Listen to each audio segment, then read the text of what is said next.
You've got a one-room schoolhouse, which looks like a quasi-farm in the middle of a field. And next to this, there's a woman and 3 children planting a tree. And over the schoolhouse, it says Foundation in Education and Iowa 1846.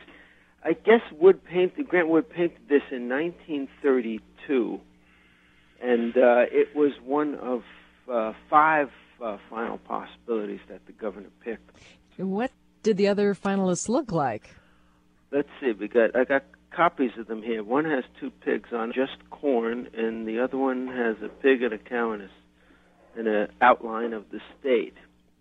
And that was it. I mean, it didn't get much more artistic than that. No, huh? But what was interesting, when people tend to have such a proprietary investment in this state, I get these calls at the paper from people, and, I live in Dubuque, and we've got the most crooked street in the entire state of Iowa, probably the entire United States. Why wasn't this given more attention in the process? I mean, that kind of thing. I mean, people were just losing it for a while there about what should be on the Iowa quarter. And as you can imagine, there's been some dissension about the fact that, this state can't seem to get past the cows and the pigs and the corn. Particularly young people in their 20s and 30s, they want to see their state represented by something a little more high tech than a one-room schoolhouse. Now, here's something else you run up against, and this was a problem. We're talking about a quarter here, right? So you don't have the opportunity to get too involved. I mean, you can't get into too much detail on the back of a quarter, so it's got to be relatively simple. Do you have advice to the Minnesota Coin Commission? Let people have their input, and you get a real sense of what people care about.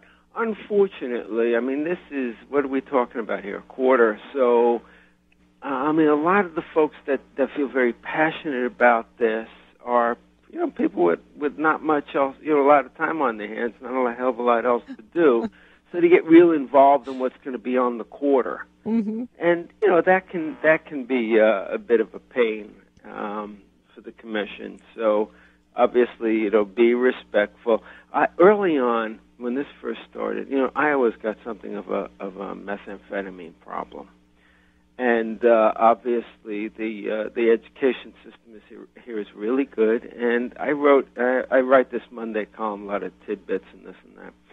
And I said in the column, maybe what we should put on the back of the quarter is Iowa first in math, first in meth. Well, people got nuts. They just got nuts. I mean, it was a joke. But, as I say, people feel very passionate about stuff like this. And they take their state seriously, Rob. Very much so. Yeah. Very much so, like nowhere else I've ever lived.